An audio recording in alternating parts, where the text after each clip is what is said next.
আসসালামু আলাইকুম বন্ধুগণ, সকলে কেমন আছেন? আশা করি সকলে ভালো আছেন। আমিও ভালো আছি আলহামদুলিল্লাহ। তো দেখতেই পাচ্ছেন, অনেকদিন পর বড়কট বাংলাদেশে 103 নম্বর ব্যাচে সিপাহী পদে পুরুষ মহিলার নতুন একটি বিজ্ঞপ্তি প্রকাশ করেছেন। তো আমরা সে বিষয়ে আলোচনা করব। কিভাবে আবেদন করবেন, শিক্ষাগত যোগ্যতা কতখানি, বয়স কতখানি লাগবে, উচ্চতা কতখানি, বুকের মাপ কতখানি, বৈবাহিক অবস্থা কী হবে, রেজিস্ট্রেশন কিভাবে করবেন, আবেদন পদ্ধতি কিভাবে ধাপে ধাপে করবেন। তো এই বিষয় নিয়ে বিস্তারিত আলোচনা করব। কত টাকা লাগবে এবং ভর্তির সময় আপনার কী কী কাগজপত্র সঙ্গে আনতে হবে, এই বিষয় নিয়ে আলোচনা করব। তো তার আগে অবশ্যই বলবো, যারা আমার ইউটিউব চ্যানেলে নতুন তারা অবশ্যই আমার চ্যানেলটা সাবস্ক্রাইব করে দেবেন। আর যারা আমার ফেসবুক পেজ থেকে দেখতেছেন অবশ্যই পেজটা ফলো করে দিবেন। তো চলুন কথা না বাড়িয়ে শুরু করি। তো এখানে দেখতে পাচ্ছেন, সীমান্তের অতন্ত্র প্রহরী বাংলাদেশ বর্ডার গার্ড বাংলাদেশ যোগ দিন, সীমান্ত রক্ষায় গর্বের অংশীদার হন। ঠিক আছে, এখানে দেখতে পাচ্ছেন যে ডিজিটাল পদ্ধতিতে 103 নম্বর ব্যাচের সিপাহী ডিজি পদে পুরুষ ও মহিলা প্রার্থী ভর্তির বিজ্ঞপ্তি। ঠিক আছে, তো আমরা যদি প্রথম থেকে শুরু করি তাহলে এখানে 1 নম্বরে দেখতে পাচ্ছি, আমি একটু জুম করে আপনাদের দেখাই, যতদূর পারি চেষ্টা করি।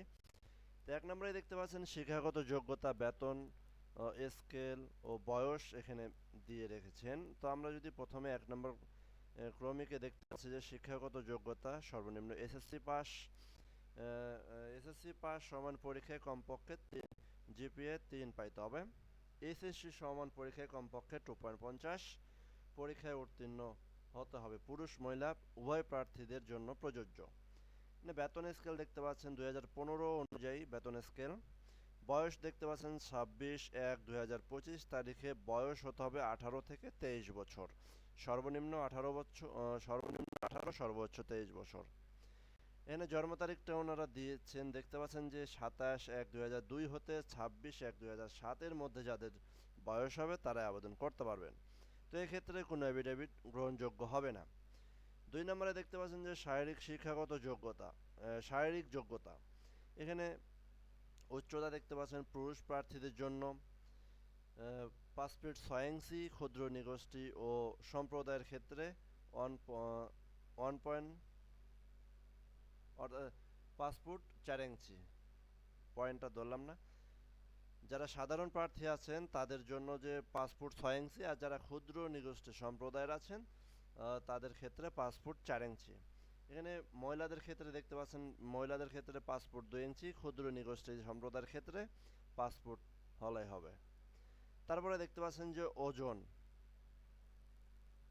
ওজন দেখতে পাচ্ছেন পুরুষদের ক্ষেত্রে হলো 110 পাউন্ড, ক্ষুদ্র নিগোষ্ঠীদের ক্ষেত্রে 104 পাউন্ড, আর মহিলাদের ক্ষেত্রে হলো যে 104 পাউন্ড, আর ক্ষুদ্র নিগোষ্ঠীর ক্ষেত্রে হলো যে 96 পাউন্ড। বুকের মাপ যেটা স্বাভাবিক আপনার 32 ইঞ্চি, একটু শ্বাস যদি জোরে নিঃশ্বাসটা নেন তাহলে 34 ইঞ্চি। আর ক্ষুদ্র নিগোষ্ঠীদের জন্য মহিলাদের জন্য 28 ইঞ্চি 30 ইঞ্চি। ঠিক আছে, স্বাভাবিক 28, স্পিড হলে 30। আর দৃষ্টিশক্তি অবশ্যই 6/6, এক্ষেত্রে কোনো অবহেলিত নয়। আর বৈবাহিক অবস্থা এখানে দেখতে পাচ্ছেন অবশ্যই অবিবাহিত হতে হবে, তালাকপ্রাপ্ত গ্রহণযোগ্য হবে না। 4 নম্বরে দেখতে পাচ্ছেন যে অত্র বাহিনীর জনবল বৃদ্ধির উপর ভিত্তি করে মহাপরিচালক নিয়োগকারী কর্তৃপক্ষ ভর্তির আসন সংখ্যা কম বেশি এবং বিজ্ঞপ্তি বাতিল করার অধিকার সংরক্ষণ করেন।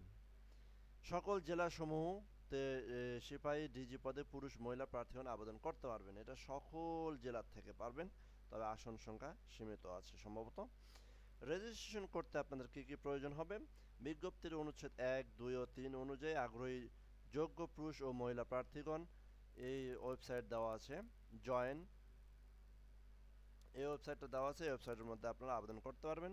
আবেদনের সময় দেখতে পাচ্ছেন এখানে দেওয়া আছে 10 সেপ্টেম্বর 2024 থেকে 19 সেপ্টেম্বর 2024 পর্যন্ত আপনারা আবেদন করতে পারবেন। আবেদন পদ্ধতি অবশ্যই এই ওয়েবসাইটের মধ্যে চলমান নিয়োগ বিজ্ঞপ্তি থেকে নিম্ন বর্ণিত 6 ধাপে আবেদন সম্পাদন করতে হবে। এখানে 1 নম্বর ধাপটা দেখতে পাচ্ছেন আপনারা। প্রথম ধাপে নিয়োগ বিজ্ঞপ্তি হতে আবেদন বাটনে ক্লিক করতে হবে। আবেদন পূর্বে অবশ্যই আবেদন পদ্ধতির ধাপগুলো ভালোভাবে পড়ে এগিয়ে যান, বাটনে ক্লিক করুন। 2 নম্বরে রেজিস্ট্রেশন করতে হবে। আপনার মোবাইলে একটা ওটিপি যাবে, ওটিপি দ্বারা আপনারা লগ ইন করে পেজে যাবেন, পেজ থেকে আবেদন ফিটা জমা দেবেন। তারপরে 4 নম্বরে দেখতে পাচ্ছেন শিক্ষাগত যোগ্যতা, রোল নাম্বার, রেজিস্ট্রেশন নাম্বার আপনারা প্রদান করবেন। অনেকে হয়তো জানেন, আর যারা না জানেন তারা অবশ্যই আমাকে বলবেন, যদি কোনো সমস্যা হয় আমি সলভ করার চেষ্টা করব ইনশাল্লাহ। তারপরে দেখতে পাচ্ছেন 5 নম্বরে ব্যক্তিগত তথ্য ছবি আপলোড করতে হবে। তারপর 6 নম্বরে এভিডেভিট, অ্যাডমিট কার্ড, প্রবেশ পত্র ডাউনলোড করতে পারবেন, ঠিক আছে। তারপরে এই দিক দিয়ে দেখতে পাচ্ছেন যে এখানে যদি আবার 8 নম্বরে দেখতে পাচ্ছেন যে মেডিকেল ও অন্যান্য পরীক্ষায় অংশগ্রহণ কি হবে সেটা এখানে দিচ্ছে। ভর্তির সময় আপনাকে অবশ্যই, এটা খুব গুরুত্বপূর্ণ, অনেকে দেখা যায় যে ভর্তির সময় কাগজপত্রগুলো রেখে চলে যায়। আপনাদেরকে বারবার বলবো অবশ্যই ভর্তির সময় যে অবশ্যইভাবে যে কাগজপত্রগুলো সঙ্গে আনতে হবে, অবশ্যই আপনারা এটা ভালো করে দেখবেন, পড়বেন আর শুনবেন, যাচাই করবেন, তারপরে আপনারা যাইবেন। 1 নম্বরে এসএসসি এবং এইচএসসি বা সমমান পরীক্ষায় পাশের মূল সনদপত্র যদি থাকে তাহলে অবশ্যই আপনারা সনদপত্র নিয়ে যাবেন, মূল যেটা সেটা নিয়ে যাবেন। সংশ্লিষ্ট স্কুল কলেজ প্রধান শিক্ষক অধ্যয়ন কর্তৃক এসএসসি সমমান এবং এইচএসসি সমমান পাশের প্রশংসাপত্র, আপনি যদি এসএসসি পাস করেন তাহলে এসএসসি পাশের প্রশংসাপত্র, যদি আপনি এইচএসসি পাস করেন তাহলে এইচএসসি পাশের, ইন্টার পাশের প্রশংসাপত্র অবশ্যই প্রার্থীর স্থায়ী ঠিকানা, জন্ম তারিখ উল্লেখ থাকতে হবে, এরকম একটা প্রশংসাপত্র আপনারা নেবেন। তারপরে অভিভাবকের অনুমতিপত্র, যা সংশ্লিষ্ট চেয়ারম্যান ওয়ার্ড কাউন্সিল থেকে কর্তৃক সত্যায়িত করবেন। অবশ্যই আপনার একটা অভিভাবকের অনুমতিপত্র নিয়ে আসবেন। তারপরে ইউনিয়ন পরিষদ, পৌরসভা, চেয়ারম্যান, কাউন্সিল থেকে বাংলাদেশ স্থায়ী নাগরিকদের সনদপত্র, অবশ্য সনদপত্র একটা, যেটা নাগরিকত্ব আমরা বলি, এটা নিয়ে আসবেন। তারপরে 1 নম্বর প্রথম শ্রেণীর গ্যাজেট অফিসার কর্তৃক প্রদত্ত চারিত্রিক সনদপত্রের মূল কপি সত্যায়িত 6 কপি নিয়ে আসবেন। আপনাদের মূল সনদপত্রের মূল কপি সহ সত্যায়িত 6 ছায়া কপি নিয়ে আসবেন, অর্থাৎ ফটোকপি নিয়ে আসবেন। আর সদ্য তোলা, আপনারা আবেদন করার সময় যে আপনার চেহারায় সেই সদ্য তোলা নীল ব্যাকগ্রাউন্ড সম্বলিত ল্যাবে প্রিন্টকৃত 11 কপি, আপনারা প্রিন্টারে প্রিন্ট করবেন না, অবশ্যই ল্যাবে প্রিন্ট করে 11 কপি পাসপোর্ট সাইজের ছবি, আর 1 copy UP chairman word council দ্বারা সত্যায়িত, 10 কপি সত্যায়িত ব্যতীত, ঠিক আছে। 1 কপি অবশ্যই ইউনিয়ন চেয়ারম্যান ওয়ার্ড কাউন্সিলর দ্বারা সত্যায়িত করবেন, আর বাকি 10 কপি সত্যায়ী ব্যতীত নিয়ে আসবেন, ঠিক আছে। তারপরে এখানে ইউনিয়ন পরিষদ, পৌরসভা চেয়ারম্যান, ওয়ার্ড কাউন্সিলর যা প্রযোজ্য কর্তৃক প্রদত্ত অবিবাহিত সনদপত্র, আপনি যে বিয়ে শাদী করেননি এর একটা ডকুমেন্ট নিয়ে আসবেন, ঠিক আছে। তারপরে জাতীয় পরিচয়পত্রের মূল কপি সহ সত্যায়িত ছায়া কপি, অর্থাৎ ফটোকপি। এই যে এখানে দেওয়া আছে বর্গিত জ পর্যন্ত 1 2 3 4 5 6 7 8টা, এই 8টা খুব গুরুত্বপূর্ণ বিষয়, অবশ্যই আপনারা এগুলো ভালোভাবে মন দিয়ে পড়ে, বুঝতে না পারলে অবশ্যই কারোর থেকে বুঝে নেবেন, বুঝে নেওয়ার পরে আপনারা কাগজপত্রগুলো অবশ্যই নিয়ে যাবেন, ঠিক আছে।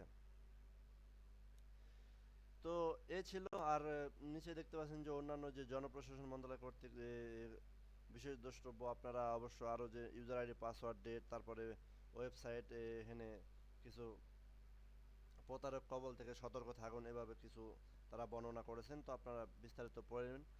তো এই ছিল আজকের বাংলাদেশ বর্ডার গার্ডের সীমান্ত রক্ষায় গর্বের অংশীদার হন এই ডিজি পদের পুরুষ মহিলার ভর্তির বিজ্ঞপ্তি। তো অবশ্যই বলবো যারা আমার চ্যানেলে নতুন তারা অবশ্যই আমার চ্যানেলটা সাবস্ক্রাইব করবেন, যারা ফেসবুক পেজ থেকে দেখতেছেন অবশ্যই পেজটা ফলো দিয়ে দিবেন, আর অবশ্যই বলবো ভিডিওটা শেয়ার করে দিবেন, আর অবশ্যই লাইক করবেন, ভালো ভালো কমেন্ট করবেন, যাতে আমি সামনে আরও নতুন ভিডিও বানাতে উৎসাহিত হই। তো এই ছিল, দ্যাটস অল, আল্লাহ হাফেজ, আসসালামু আলাইকুম রহমতুল্লাহ।